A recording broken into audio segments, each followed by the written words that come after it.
Hello and welcome to the CoffinLounge podcast, episode 5. I am here, or I guess I should say I'm your host, VampireKitten. I am here with Jessica Loveless, the Vampire Witch. Can you tell us a little bit about what you do? I am a small business owner that runs a online witch shop, for lack of a better descriptor. I sell altar supplies and my artwork, and I do spell work and readings for a host of lovely clients. And then outside of that, I am kind of a leader of sorts in the vampire community. I run a vampire coven that has 16,000 members worldwide. Wow. I have a smaller group that has around 500 members that's based around my work as the vampire witch and sharing my spell work and magic and stuff like that. And then I have a local house that caters to the mob town Halo, which is the Baltimore, Maryland area.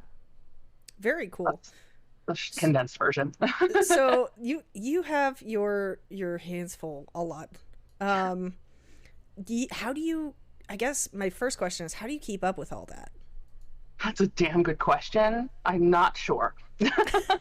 Coffee, ADHD, multitasking, hyperfocus, superpowers, a really supportive partner that really helps me with all of this as well. I wouldn't be able to do it without him. But otherwise, it's a lot. You sound very busy all the time. I am. So I guess let's kind of break it down. So what got you started as the vampire witch? Like how did that come to be? Like, was the paganism part first, or the witchcraft part first, and then the vampirism? Or were you in the vampire community and then you switched out or combined the two? It kind of naturally happened together. When I awakened, awakening is when you figure out that you're a vampire. I was totally going to ask you to explain that, so I'm so glad that you did, because we've had a couple of vampire guests, but we haven't deep dived into vampirism probably until this episode. Okay. So yeah, awakening is just most people know what a spiritual awakening is. A vampire awakening is essentially just the same sort of situation, but when you realize that you are part of the vampire community for whatever reason. So that happened for me very, very young, around 12, 13, and I also started practicing witchcraft around the same age.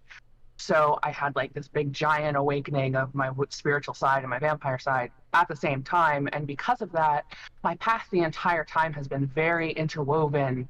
My vampire side and my witch side were never two separate things, right, even though that was very controversial at one point in time in community history. But because of that, the vampire witch didn't come until much later, a couple of years ago, honestly. When I started my business, I knew I kind of had to brand myself as the head of the business, as one does, whatever.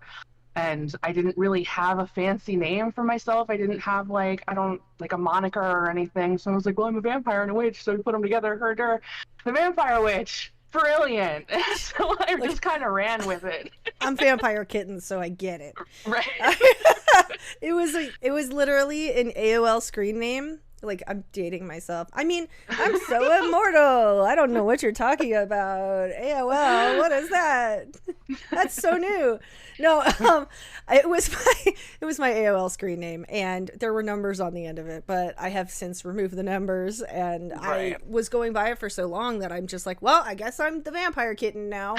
So, right. I totally understand. We get trapped within the things that we've done to ourselves. Right. It was just easy. When I was branding there, the blank witch was just a very popular combination for branding. And I was like, well, nobody has the vampire witch. What I do is project witchcraft that is very painted with the vampire paintbrush. It is what it is. So I went with it and it worked. So going back, since I made a joke about immortality, and I would like to mention that is a joke. I don't think that. So, because some people take things way too seriously and literally, even though it was obviously a joke. Yes, physical immortality is not real. I'm so sorry, friends. So touching a little bit about that, when people awaken, it's usually like a kind of spiritual awakening, but the vampire community as a whole is not what like the layman thinks it is. Everybody thinks, oh, vampires are the immortal, movie, scary, blood-sucking creatures, when in reality, the vampire community is a subculture of people who do energy work at its base level. Could you explain? So could you explain a little bit about, I guess, your experience with the vampire community and a little bit about how you got involved in your local community? Sure. My experience with the vampire community, when I was young, I was talking about my awakening so young. Because I was so young, there was limited info. It was early 2000s, and the community then was not what it is today. And because I was so young, we don't usually, we're not supposed to deal with teenagers. Nope. It's just nobody under 18, right just because of the subject matter and how sketchy it can be and just so on and so forth. But because I was so young, I found a couple websites. Drink Deeply and Dream was my gateway into... I don't even... Is that still around? It is. It's still up. You can still find it. Whoa. But that was my gateway into learning about the community when I was very young. And I kind of soaked in all the information that I could at my age, and then I kind of put it on the back burner and kind of just kept that in the back of my mind and practiced witchcraft and whatnot until I was much older. I didn't get into the greater vampire community until my mid-20s. And I had missed a lot of history. Things were quite interesting when I came around in 2015. I don't know. No, no. You're fine. I get it. Like, I kind of had gone through some similar things myself. Like, but if you were under the age of 18 at all, like, nobody would talk to you. Yeah. And so, like, I had written a few things, and I had been involved with the community as, like, somebody who wasn't 18 yet. And so a lot of people tended to kind of come and talk. We'd talk to each other, message boards, whatever, because that's who we had. We had our age group. Right. The fact that you're mentioning Drink Deeply and Dream, there was Sanguinarius. Mm-hmm. There was... Oh, gosh, there were so many. Vampire Church was one of the first ones where I actually met people who were generally just kind of helping me point me in the right direction, but not like really getting involved with me, which is totally understandable. I get it. But it's really nice when teenagers kind of take it upon themselves to sort of find each other and kind of help guide each other. Speaking of something, I realized something wild within the last couple of days. Have you been on Therian TikTok? I don't know. Do you know what Therians are, right? Yeah, but the phrase Therian TikTok kind of frightens me a little bit. It's kind of wild, and I encourage you to go look at it. I'm scared. Yeah, I'm not going to say anything more than that, but I encourage you to go check out Therian TikTok. Very interesting. I haven't actually been on Vampire Community TikTok, so that might be interesting to go look at too. You should check that out. I stay away from so much stuff. I just don't want to, like, you guys do you. TikTok is one of those, I got on TikTok early, like during the pandemic, and got 11,000 followers randomly and then never touched it again. I think it's a great platform if you're trying to like grow your social media, for sure. Right. Yeah, I need to get back. I just caught myself. I have me being the Leo female that I am, likes to cuss people out, and then I realize I'm cussing out a 12-year-old, and I'm like, oh fuck. So, oh man, it's a great lesson in patience. I wish I could block like underage accounts. Like, I've been having this issue where most of my shitty comments are coming from like obviously teenagers or children. Yeah, and so I'm just like, cool, thank you. You're not supposed to see my content anyway. Thanks, friend. Like, why are you here? Right. Why does this end up on your For You page? That's not good. Where are your parents? Who's watching you? Go get your Capri Sun and sit down. Like, seriously though. So let's go back to Vampire Community. Local, how did you get Okay. involved in your local community? Obviously after you were 18. Yeah, I actually once I had came back to the vampire community and really got involved in the greater community, online, offline. My local area didn't actually have a local community. I lit beacons. I was like, if you're around, say something because I'm about to start doing shit, and if you want to have say in it, please like let me know. I'm not trying to step on any toes. And I like threw that all over the internet everywhere. I was like, come out wherever you are, Right. shit. So nobody did. By the time I started what we now call the Mobtown Halo, it was me and two other people. Um, it was another guy who was supposed to be the leader of the area, but he ended up moving to Delaware and kind of just didn't do anything. So Right. I took it upon myself to kind of try to wrangle the vamp cats. Ah, vampire kitten. Ha ha ha. That is so, it's so me. Try to wrangle me. Let me tell you. It's probably about. It's an adventure. I'm sure, right? Trying to get the vamps together is an adventure. So actually identifying with the vampire kitten trope, no, I'm not. I'm not wrangling. But no, it was around like 2017 is when I really started trying for the local community, and it was three of us at the time. And it's like trying to pull teeth, trying to get people together. It's really difficult, but over time and just consistent effort, the Momtown Halo group has around 80 people in it now. For a couple years, I used to run something called the Vampire Court of Baltimore. I was the queen of the court. I got rid of that, though. That didn't work out. I think it's interesting that people don't understand that people aren't, when they say king or queen or lord, lady, whatever, it's literally a title that kind of shows that you are in charge.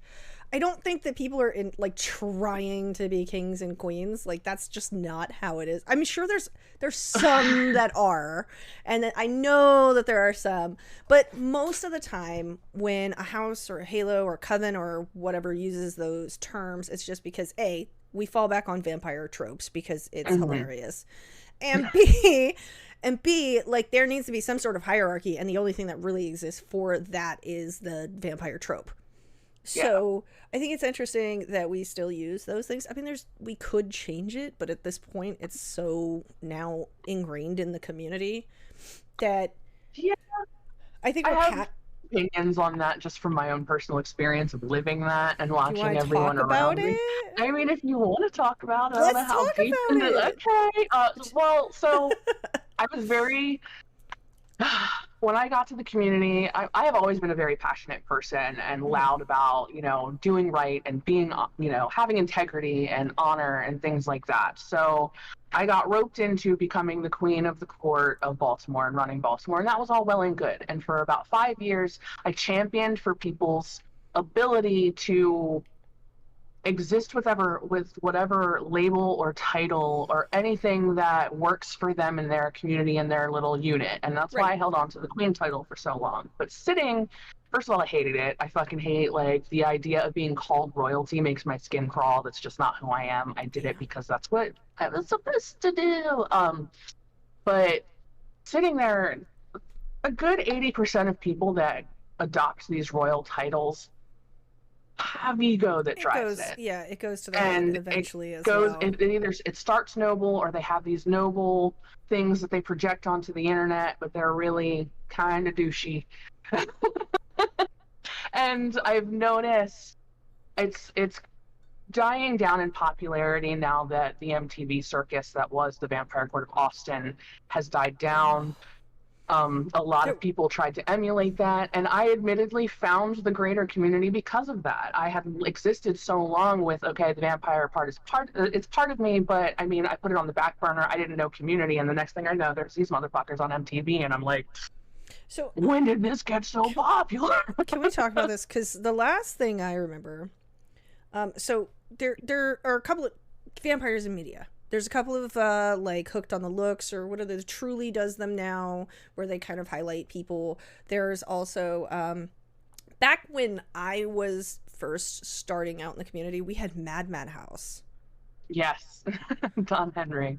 Right. So that was all we had. And then there were a couple of like documentaries about like New York vampires. There was like some other underground like goth club kind of stuff, but there wasn't really vampires in the media. And if there was, they were very much not prevalent and made fun of a lot.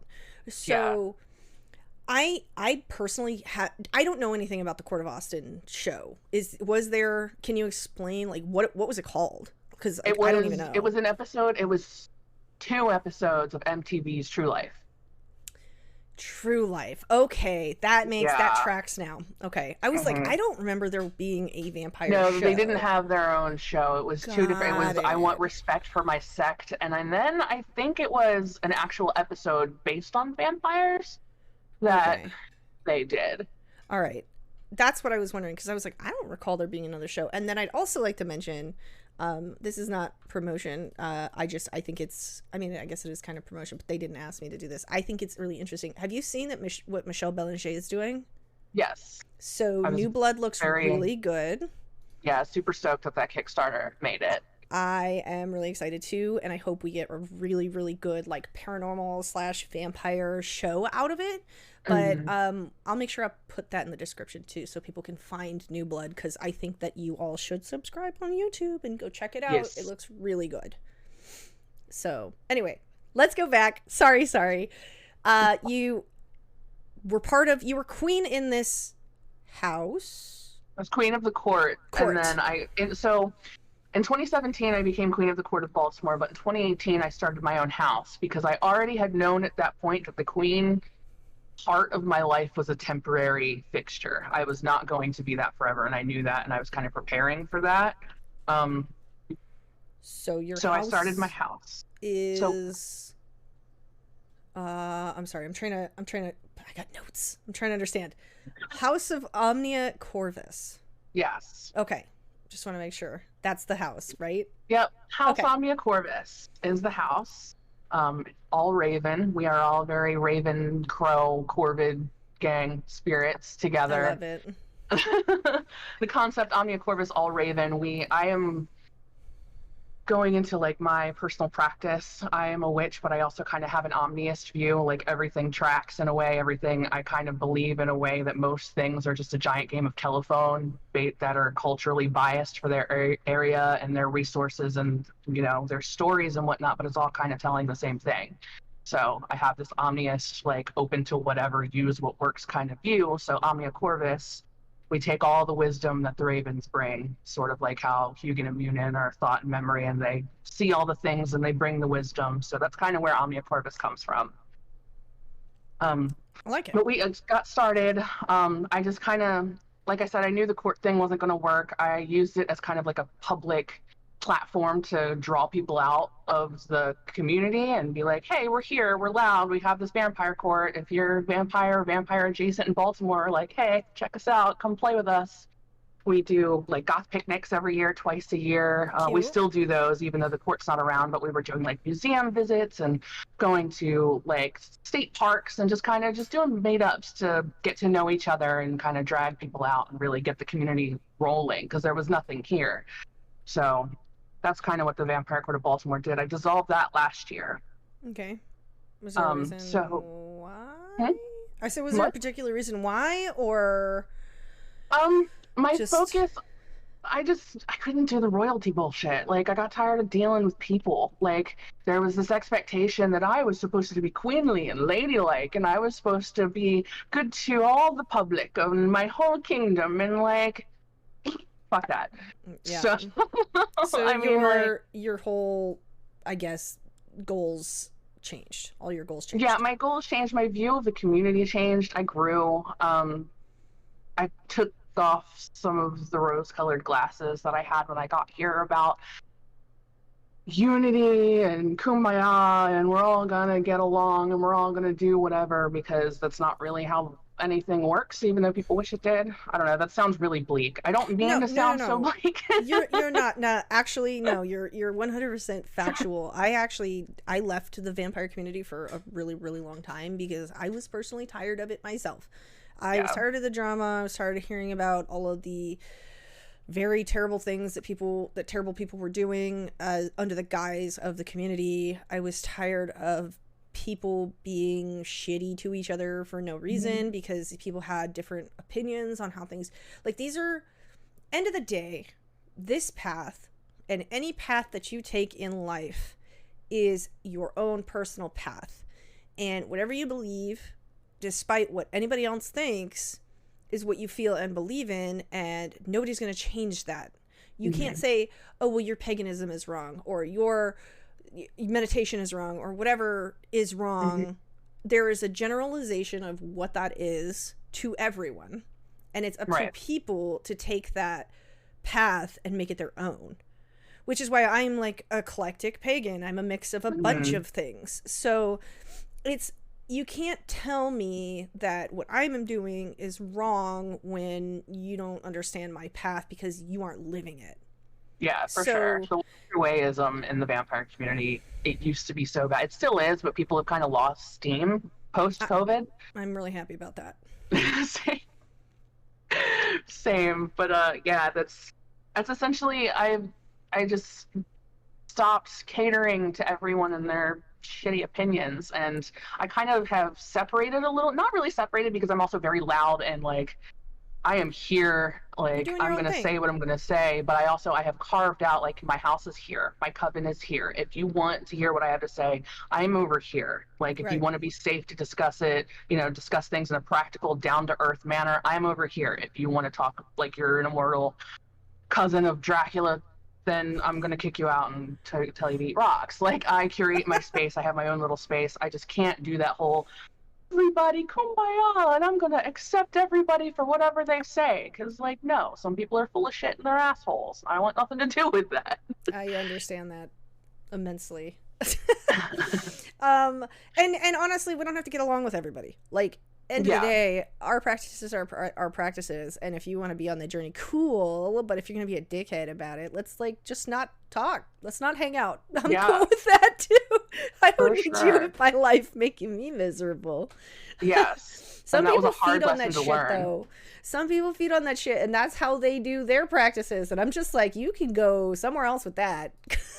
Colin Robinson has been the greatest gift to vampire media because we now all have a character that fully explains that episode of him with the multiple computers around feeding on the internet drama. I'm like, oh my god, I can name 7 people off the top of my head. So good. He's definitely like, oh god, Colin Robinson was probably, I love Matt Berry. Let me tell you, What We Do in the Shadows is an incredible show. Yeah, it's well written, it's super funny, it's a little cheesy, but like, it's cheesy in a good way, in that it's really fun to watch, and the story's really, the characters just absorb you. Like, you want to know a little bit more about them every single episode. Colin threw me for a loop. I didn't think I was gonna like him. I was like, who the fuck is this guy? And then the more we were going through the season, I'm like, Colin's probably the superior character in this whole thing. Like, he and like I said, I love Matt Berry. Matt Berry is like the whole reason why I really started watching the show in the first place. He's incredible in the IT crowd, and I just adore him, and the whole thing is fantastic. I'm so happy we have amazing vampire media these days. Yeah. I really want my Blade TV show or new movie to come out. They've been working on that. Is it? I heard it's been postponed. Everything's postponed again. But I heard they were having like director issues or something. My partner is like big in the nerd world, so he like keeps me abreast to all the things that are happening. It's been it's stop and go and stop and go and stop and go. Just like Bloodlines 2, where stop and go and stop and go and stop and go on that. But I'm hoping in the next couple of years we'll get our shit together and actually be able to watch those. But there have been some really good things coming out, or media with vampires. Like, I'm looking forward to the new Nosferatu. There was Renfield was really good. Oh my gosh, Nick Cage as Dracula. See that? I need to. Nick Cage as Dracula. He's so good. He's so fun to watch. Oh yeah, I loved it. Nice. The main character, I'm like, Nick Cage as Dracula. Yeah, okay, I can see it. Yeah. Nice. But so, since we've kind of veered off, what's your favorite vampire movie? Well, actually, we'll do both. We'll do vampire and witch movie. What are you two? And you can give me a top 3 if you can't decide. I was I gonna have say a top that 3. because like favorite vampire movie, it's like there's different ones because like comedic would be the What We Do in the Shadows movie, and then like serious, I am a slut for the first couple Underworld movies. Oh, yeah. Like it's terrible. I always forget I about love all them. terrible vampire movies because like I love Queen of the Damned and everybody hates it. I, I can appreciate how bad of a movie it is, but it's like if people can love terrible horror movies, I can love my terrible vampire movie. Oh my gosh. Are you part of the, please tell me, are you part of the Twilight shitposting group? I'm not, but I've actually never watched any of the Twilights. Oh, it's so good. You gotta, first of all, you have to watch Twilight. Just do it. I know you don't want to. You want to watch a terrible vampire movie though, right? We used to get, I was explaining this in another podcast. We used to go to the midnight showings. We'd go have dinner and drinks, and we'd just be wasted at the theater, just watching Twilight at midnight with my friends. It was amazing. But I read most of the books because that's, I couldn't put, they were so bad. I couldn't put them down. Like, you know, when you're like watching something and you're just like, it is just a train wreck that catches on fire and just takes out a car and then it takes out a house and then it goes into a tornado and then the Sharknado comes. That's literally Twilight. It's like all that. It just doesn't stop. So that's amazing. So Twilight shitposting group, one of the best groups on Facebook. It's so good. Nice. I mean, the movie themed shitposting groups are always great. I'm in the Emotep mummy posting, which is fucking phenomenal. Oh no, I have to join that one. You'll have to send that to me. So I think that bad vampire movies are amazing because we get bad vampire movies. Like there are some really good ideas in bad vampire movies too, like that haven't been done in others. For my top 3, I'd have to say it's From Dusk Till Dawn is my favorite. Salma Hayek as Santanico Pandemonium. Mm-hmm. Oh, a goddess. She's just a goddess, and she still looks amazing. I don't know if you've seen her lately. Love George Clooney in that. He's incredible. And then they Lost Boys and Interview with a Vampire. Those are my top 3. Lost Boys and Interview are always like in the rotation of my top 3. And I like to throw Blade in there. The one with was it Trinity that had Ryan Reynolds in it? I think so, yeah. That's the third one. Yeah. He basically plays Deadpool. Jessica Biel. Yeah. Yeah. Yeah, that one's not my favorite. I like the first one the best. I think it's I just love the feel of it. You know, like that neon rave 90s sort of like Vampire the Masquerade feel that it has. We don't have that much in vampire films anymore. True. I want some more vampire westerns. Can somebody get on that, please? Like, for real. I need more vampire. I watched the Wesley Snipes Gallow Walkers one and it was terrible. Like, I want more vampire westerns. Like, can we get more of those? Like, it just seems like you would put those would be perfect together. You know? A lot of sunlight in westerns. There is, but like there's so many like cool creative ways you could come up with, like traveling, right? You know, or I don't know, like by train. You could do by like stagecoach, coffin, like make a whole stagecoach a coffin at night.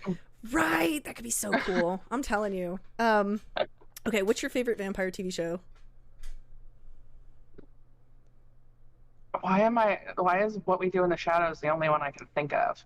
Well, I mean, we got Buffy. Oh, wait, no, there's a bunch of them. I actually never watched. I tried to watch Vampire Diaries, and something like as an adult, watching vampires and high schoolers just is not the move in my brain.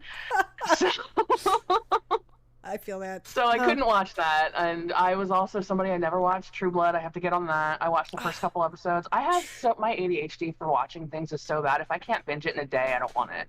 Yeah. So, I need to go watch True Blood before everybody freaks out. Like, what?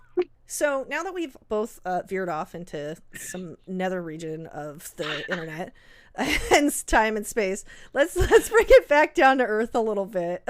What you had mentioned that your goals were different, and that's why you kind of sort of shuttered your house or coven I shuttered the court. The court. I'm so sorry. Yes. There's so many No, names. it's totally fine. There's so much, the sociology of like vampire culture and like the structures of these organizations. Such a confusing topic. Because there's no like, yeah, there's no like standard. It's either. like, oh, no. When it comes to creating them, there's definitely not a standard, but there is like, I don't know. It's a very loose guidelines. So, But as far as my goals, I guess the things that changed, I shuttered the court because I didn't want to cater to being like open to the entire everyone and just having the barrage of the entire community coming at me all the time as the queen. So I shut that down and kind of focused more on like a family unit. I am also I don't know if I mentioned this earlier, but I'm an elder of House O'Malley as well, which is one of the first houses that came out of one of the first independent houses that came out of the Gotham Halo in the 90s. right. So I do a lot of work trying to work with my family, not only O'Malley, but my house is a bloodline extension of that house. And a bloodline, for anyone out there that wants to know what a bloodline is, it's basically just like a spiritual tie to a family. It's kind of like a coven, all being of the same lineage. It's the same kind of concept. So if anybody has any questions about that. But it's a lot of my goals have been focusing on my family lately, trying to get us together and doing things like book clubs and classes and full moon rituals, even though we do it mostly on Zoom because we're all spread out through all the country. But, you know, just creating bonds together with people that I'm close with and trying to lift us all up, and so we can all grow together and learn together. Like I'm trying to help some of my family members with their Etsy businesses and stuff like that, and just trying to, like I said, lift each other up in all sorts of facets. But we're also hosting some events lately in the local area as well to try to get back out there into trying to wrangle the vamp cats again. Right. So I'm doing a vampire speakeasy at the end of September on full moon, the 29th.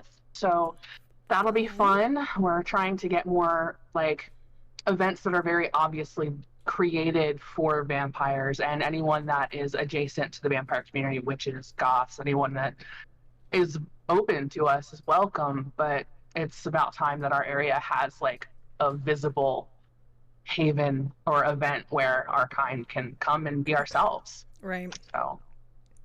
So speaking of that, let's talk a little bit about your I guess you do readings, you have a store, I do all the things. You're a spiritual guide. So it looks like you've taken what you were doing publicly and sort of reel it back in and sort of started creating like a huge business with this. Like, how's that going? It's going well.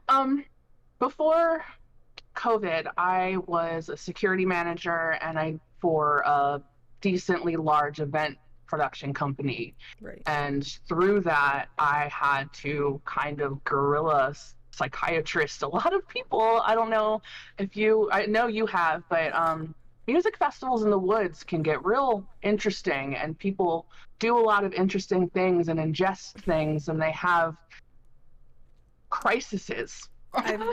Let me tell you, I have been many a trip sitter. Yes. In my time, I am rave mom. Yeah, so that always falls on me. I turned rave mom into a profession when I was rave mom at 18, turned that into a security career. Got tired of getting punched in the face at the bar, so when COVID... That sounds terrible. I'm so sorry. Yeah, event security is like 90% looking real serious and 10% like getting punched by drunk people. That's awful. And I worked at the bar that was directly across the street from Baltimore City's only casino that had a 24-hour liquor license. So it was a grand old time. Oh, no. But I learned a lot. Like I learned a lot about, de-escalation and helping people in crisis through that experience. So when COVID hit, I decided and I lost my job like most everybody did. Yeah. I took my stimulus check and started an LLC. And I was like, I work for myself for the rest of my life from now on. And I decided I was going to start. I was making art already to cope with some things I was dealing with pre-COVID. And I was like, I'll just sell art. And it started as me just selling art. And then I started realizing like, well, I've been giving people readings on the side for years. Like, why not throw that into that? Well, I thought, being a witch is a valid path. Like, there's plenty of people that have been, professional witches that the neighborhood witch has been a thing for thousands of years. Like, Oh, yeah. doing it on the digital age is, it's just a lot more social media and marketing involved in today's time. But yeah, it's been a really fulfilling path so far. It's been 3 years. 3 years? How many fucking years has it been since COVID? Yeah, it's been about 3 years. I forgot because I try to forget all of what happened during My COVID. sense of time is jacked up. I at think this point now. everybody's, yeah, we don't even know what. I was talking the other day to my partner, and I was like, has the year gone by like super fast this year? And he's like, yeah. I was like, we're already in August, like pretty much. And I can't even believe how quick it's been going by. And I'm just like, oh man, I've been hustling a lot this year. But yeah, I think our sense of time and our sense of what is important to us has changed so much in the last 3 years. I think it's 3 years. Yeah, because COVID-19 was the end of 19, and so. But how many vampires does it take to figure out how many years it's been? No. Two. Okay. That was good. That was really good. Oh man. Yeah. So congratulations on starting your LLC. That's really important. Thanks. It's very exciting. You have so much going on. When people subscribe to your Patreon, for example, you've got all this other stuff going on, but when people subscribe, what do they get? Like what? It depends on the tier, and I'm actually about to rework some of that to add more. But there is, all patrons get access to things that I write, and I usually always post my things to Patreon before I post anywhere else. Right. So all of my writings on magic or updates about the adventures of that, because I went to the House Kemper Gather in Ohio a couple months. How many months has it been? I don't even know. A month or so ago, 2 months, something like that. But I'm also going to New Orleans at the end of the year. Like, I'm going to be posting all sorts of cool stuff for my travels. There's also Vampire Witch Mail Club, which one of the things where you get these fancy cards from me every month. Oh, those are cute. This one is a devil. Oh, that's super cute. But I really love to send people things. I love snail mail. People don't get snail mail that's not bills, so it makes them really happy, I hear. So I'm gonna send you some snail mail. Some of my cool stuff. tiers include that. I also I'm getting ready to add spell work and readings to some of my higher tiers, because you can subscribe to my higher price tiers as sort of like a spiritual guidance subscription. So you get readings with me directly. I'll give you spell work. If you want to learn or practice something or like develop a skill of some sort, I can help you work through that. All sorts of stuff. I work one-on-one with people, basically. All of my patrons I work one-on-one with to a certain degree. That's awesome. So you are just full of surprises and fun. And, I'm looking at your website and... Oh, geez, which one? Sanguis Lunarium. Oh, gotcha. Lunarum. Sanguis Lunarum. And I'm looking on here, and this is just your general website, but I see something about you have appearances and stuff. What is the Coven of the Articulate, the Dark Gift Alliance? That is the Coven of the Articulate is a group in New Orleans, and the Dark Gift Alliance is it's a vampire ball. Fun. It is. It's actually the official after party for the Anne Rice Ball that happens every year in New Orleans, and they are doing like a witchy themed event this year, and I will be hosting the opening ceremony for that event this year. Very cool. That's very exciting. It'll be my first time going to New Orleans, first time doing an opening ceremony for a vampire ball. So, well, congratulations on that. You have so much stuff happening right now. Also, this is just the cutest little thing. Can we talk about the Musings of Blood? What is that? Yeah, so the Musings of the Blood is a like podcast that a friend of mine, Buck Agrios, and I are recording together. We have been talking about doing this for so long, but he lives in Australia and works Oh, a big boy time job, zones. and the time difference. Yeah, I am regularly recording at 3 a.m., but it works out perfect because I'm usually up that late anyway, so Mm-hmm. it's fine. But I love him to death. He is somebody that him and I have worked together on some spiritual vampirism stuff, sort of kind of tailoring our experiences. And he works in an ecstatic witchcraft sort of practice, and it's very different than the usual ceremonial magic leanings of most vampire magic stuff. So Right. we're trying to articulate a more like ecstatic witchcraft based path or tool set, I guess I should say, because we're not trying to tell anybody like you have to do this in order to be a witch, a vampire witch. We're just like, here are these tools that are different than what's already out there. So, what is the podcast about, and exactly, and when does it air? Like, is it already out? It is not already out yet. I am fighting with Adobe to figure out how to do video editing. So, coming soon, very soon, hopefully. What day is it? Thursday? I'm hoping by next week our first episode will be out. And Cool. then we're going to record a few more episodes. We want to have at least a few out before spooky season gets here. Right. But it is about basically just Buck and I bullshitting about vampire culture, vampire community, media, art, myths, basically whatever. He and I get together and we have all these great conversations about all of these things when we're not recording. So we were like, hey, let's get together and record a podcast, because once upon a time in the vampire community, there was, albeit very polarizing, but still a lot of information that was coming out from a lot of sources, a lot of opinions that people could read and form their own. And that is kind of lacking these days. Right. And the way people consume information is a lot different in today's society. So we figured, why not have these conversations, put our takes out there for people to listen to, and just have that stream of information if they want it. Right. I think that's really awesome. Well, send me the links, and I'll make sure that it gets put into this link. That Totally way will people do. can find it on, going forward. For sure. We still have to, we're going to make a Facebook page and an Instagram page. Like, we're slow rolling all of the digital footprint for it, but that will be out soon. Right. That takes forever. I'm telling you. Starting a business or new pages or whatever, you have to do everything. You have to do like TikTok and Twitter and YouTube and Facebook, and it takes I'm already doing it for so many things. I'm like, bah! I know. That's why when I started this podcast, I'm like, do I start over or do I put everything under VampireKitten? I was like, let's start over. Yeah.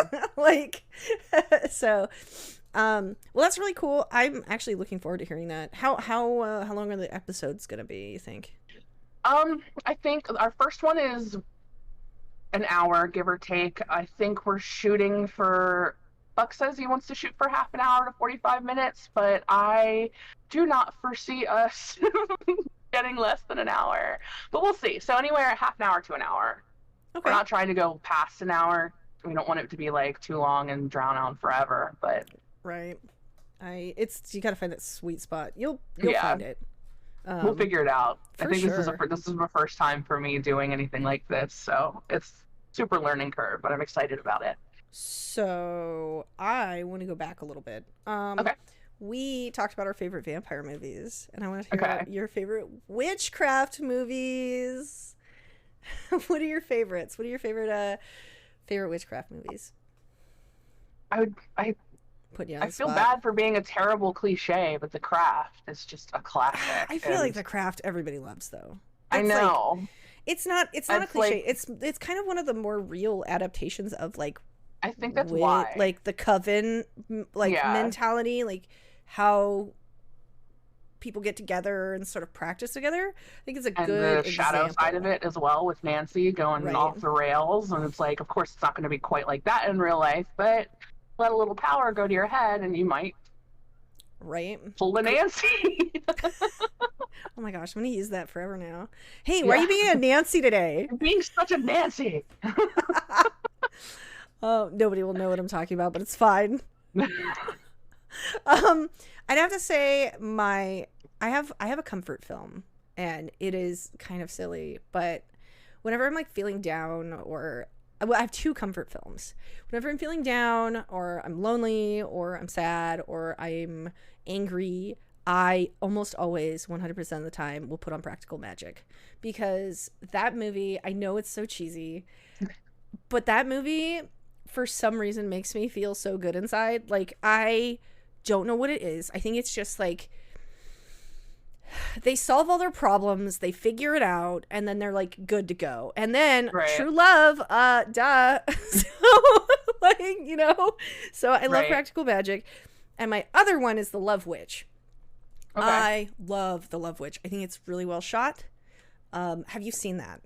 I have not. Okay, so the director shoots it like a classic sort of 70s exploitation type film. And I don't know how into like film you are, but like her whole body of work, the director, I can't remember her name off the top of my head. I actually went and found her other movie, Viva, because I loved it so much. The storyline is terrible. There's nothing good about it. But the way it is filmed, it's like a 21st century retelling of a 70s like witchploitation film. Interesting. It's very cool, very worth the watch, and the aesthetic of it, and the I guess the makeup and the wardrobe, beautiful. Just even if you just Google Love Witch, you'll be like, wow, this looks gorgeous. Okay. I'll have to check that Love out. it. Yeah. So speaking of witchcraft, I am actually very curious. What is it like being a full-time witch? Like, you are literally doing what people have done for centuries. Like, how does that work with your like current like life, I guess, in general? Like, what does your day look like as a full-time witch? It's a little wild. My day, honestly, being a full-time witch is a lot like doing diet therapy for a lot of people. There are, of course, things that I won't touch because I am not a licensed therapist. I will tell people, hey, you need to go speak to a medical professional or a professional therapist for these things. However, the bulk of people that come to me for help are in some sort of crisis, whether or not it's a tiny crisis that they need help with or something crazy going on in their life. Every day I am fielding messages from people that are in a personal crisis and need help. And it's very exhausting yet rewarding work, and it takes a lot of personal protection and boundaries to be able to handle all of that. But aside from that, it's cool. Like, teenage me would be so proud right now. I wake up, I answer messages, I post, every business has to do their social media work, and a witch is no different. So I am, a slave to social media. But aside from that, like, I set up my altar twice a week, and I get to paint candles and like talk to my spirit allies and work magic for people more than once, a bunch of times a week. And that's my job. And that is the coolest thing ever. It's just not an easy job either. I traded downtime for work that I like. I don't have downtime. Every waking moment of my life I spend on my business or my community in some way. And 90% of my energy is given to others through this work, and it's tough. It's hard. You have to know your own boundaries. You have to schedule yourself, your own spiritual self-care. You can get lost in giving everything to everyone else and leave yourself depleted. So, and because there's no work-life balance, because my life is my work and I work from home and my altar is at home, I have to be very careful to not completely drain myself to the point where I'm like, I can't give anything else. So it's really rewarding, but really difficult. I can see that. That sounds draining, to be honest with you. I'm like a introverted extrovert. Like, I love being outside. I love talking with people. I love socializing. But at the end of the day, when my batteries are dead, I'm just like, oh no, please don't talk to me for 2 days. Yep. So like, I'm the same way. I totally understand. And then like work-life balance doing things at home is so hard, because people always say you never work a day in your life doing what you love, but what they don't tell you about that is when you're doing what you love, you tend to work more and burn yourself out faster.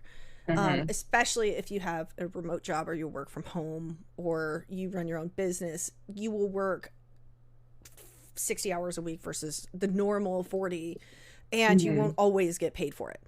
You know what I mean? So like, it's tough running your own business. Like, I totally understand that. I've been running mine forever, and now that I have time to focus on it, I'm just like, man, I'm burnt. Like, this week alone, I kind of had like a really weird off week, but I'm telling you, like, it's a roller coaster ride, but it's satisfying, I guess.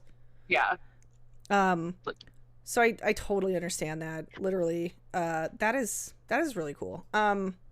I think that is amazing that you are now doing this, and also 13-year-old you would be so proud of you. Yeah, she's very happy with life right now. I thought about that a couple of weeks ago. I was just like, man, if my younger self could have seen me today, my younger self would have been like, oh, she's so cool. Right. Yeah. I mean, even 7 years ago, me would be elated to see that this is the trajectory that things have gone. Because like when I first got to the community, the BC, I was still running raves and like being the security Captain Save-A-Ho of the rave festival. So I'm sorry. It was a I terrible didn't do that right when you were drinking. Terrible time to take a drink. Oh my gosh, that's hilarious though. But you're not wrong. Raves are. But yeah, so like, it's weird to say that COVID changed my life for the better because not everybody can say that, and it's kind of a weird concept. Like, yeah, the country shut down and everybody got sick, and my life has changed dramatically for the better. I am better mental health. I have like, just all the changes have been fantastic. I do like you said, there is no work-life balance. Like most people with jobs, they're like, I hate my fucking job. I go to work 8 hours and then I come home, but then you get to come home and not think about work for a little while. Right. And while that rinse and repeat really fucking blows, I never have that. I'm off work, I have downtime. And if I try to give myself that downtime, I'm often guilting myself for it while it's happening. So like that, it's kind of a toxic work-life situation, but at the same time, I am very happy with what I'm doing. So it's a trade that I was willing to make, and I made consciously. So I definitely think it's baby steps to your own time, your own personal time. I was doing things back to back to back to back to back. And what was happening is I was just so exhausted by the end of the day. I was like, I have no time for myself. So I have little things that I do. Like I'll do my nails, and sometimes like I started learning how to do the dip and like the gel and all that stuff. Right. That takes hours. That's my time to go, okay, this is something for me. I'm going to work on this creative project for myself that is going to be something I'm going to enjoy for the next 2 weeks. And I'm going to watch some crappy horror movies. And this is what I do. So like, I have realized within this last year alone, I have kind of come to this conclusion that while I am working hard, I also need to take better care of myself. Yeah. So I think it's important. I used to go to do 5 things in a day. I've cut that down to 2 things in a day, 2 major projects a day. If I don't get them done, they can carry over till the next day. But like at the end of the day, I think it's important that we find, as people who work from home and as people who run our own businesses, we need to find that balance. And a major part of that is boundaries.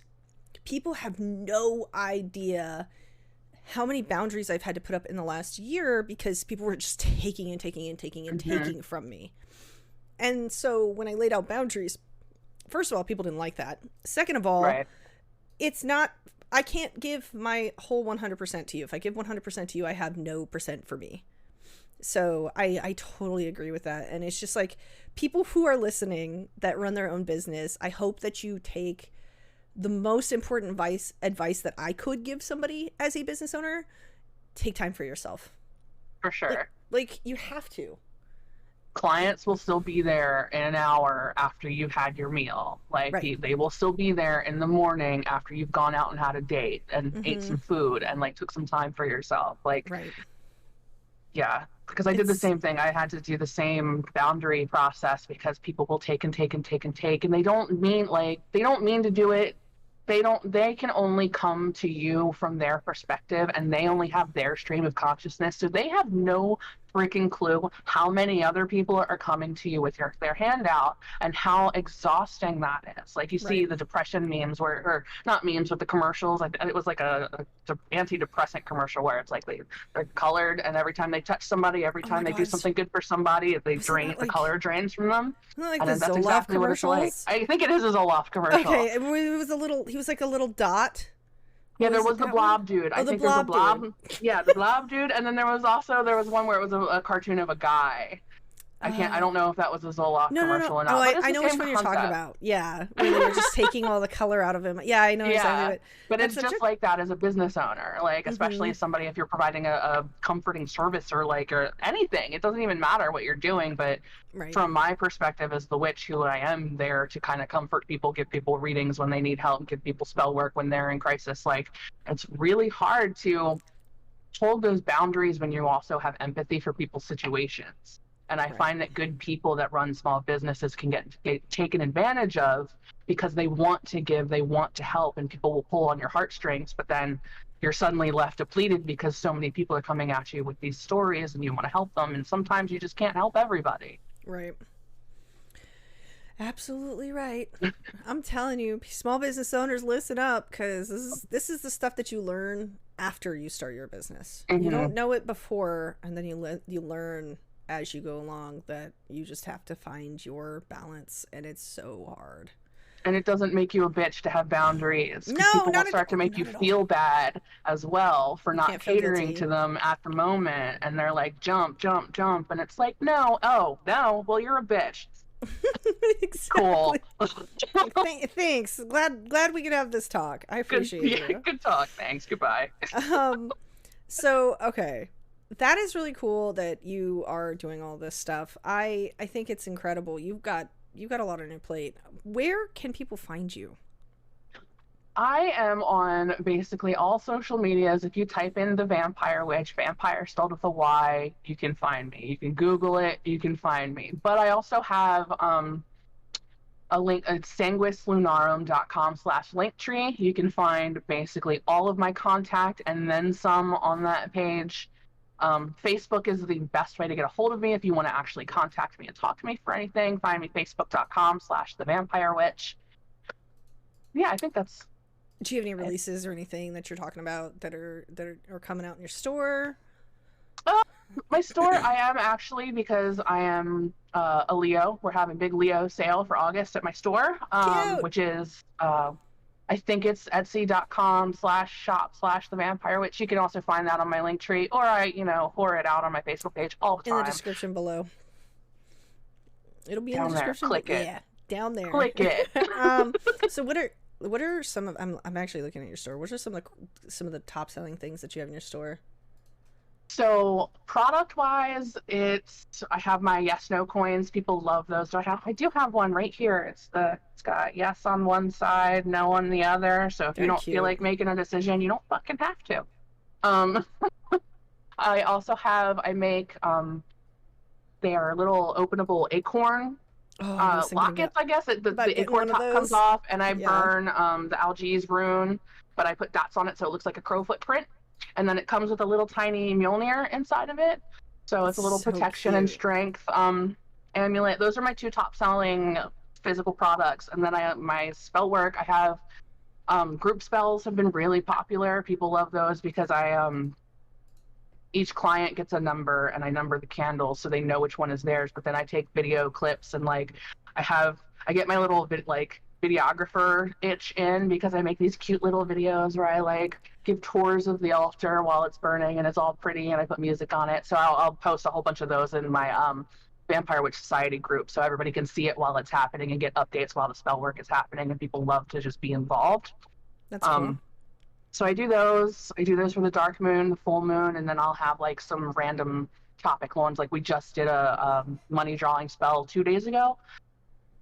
Cool. And then I do some the blind reading is my least favorite, but everyone else's most favorite. I have a love-hate relationship with that. The blind readings are, you don't want to give me any information. You don't have a topic. You just want to know what the cards say. Have at it. I personally don't like those as much because while yes, it's a psychic reading, I'll pull any message out of the cards you want, but if you give me a little background, I can get so much deeper into the details if you just give me a little bit of a clue. I'm always like, if you want to test my psychic abilities, you want a parlor trick, you want to see what I can pull out of my ass, by all means, it'll still be accurate. However, if you give me a little bit of an idea of like what you're dealing with, what thoughts you have in your head, why you've come to me for the reading, I can really get into the minute details of what the cards are really saying about your situation. All right. Well, Jessica, thank you so much for joining me on the Coffin Lounge today. I appreciate it. Do you have anything else to say? Just thank you so much for having me. It's been a great time. Thanks for joining us, everyone. Absolutely. Thank you for joining the Coffin Lounge episode 5. We are available on YouTube, Spotify, and iTunes. Make sure you like and subscribe, follow, and I will see you for the next one. Bye, everybody.